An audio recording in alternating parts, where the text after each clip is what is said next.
Miami are back in action tonight in Cincinnati, again away from home, just 4 or 5 days removed from being in Nashville in the League Cup final. This is a U.S. Open Cup semifinal. Normally, when we record these videos, we get to be at the stadium tonight, sat in the bedroom like a lot of our team over at Messi & Co. Didn't make the trip out to Cincinnati, but nonetheless, it should be a crazy game that we'll have all of our eyes on. So stay tuned for all of our content to come, especially post-game, where we'll be having an immediate reaction to everything.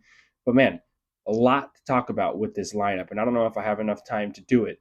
But Leonardo Campana starting for Joseph Martinez. We have Jean Mota and Diego Gomez inserted into the midfield for Robert Taylor and for Benjamin Kromeshki. And then we've also seen now a back five of Jordi Alba, Kamal Miller, Tomas Aviles, Sergei Kristov, DeAndre Yedlin, and obviously Drake Callender manning the net. Tata Martino completely changing everything. This looks like it's going to be a 3-5-2 rather than the 4-3-3 that we've seen for the last couple of games. Like I said on Twitter, you can go ahead and check it out. There's only been one change from the Dallas round of 16 match onto the Nashville final. And now Tata Martino with 4 changes and a formation change. This is not what anybody was really expecting. It hadn't really been talked about. So I think that it probably catches Cincinnati off guard a little bit.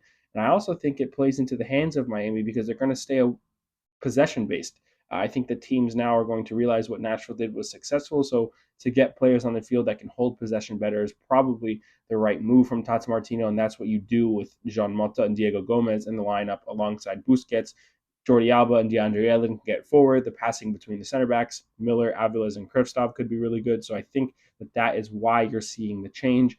Obviously, Campana and Martinez is an interesting one. We've talked about the strikers all year, and I think that now Campana is getting his chance in the U.S. Open Cup semifinal, and Tata's pretty much preparing for what to do for the rest of the year in MLS.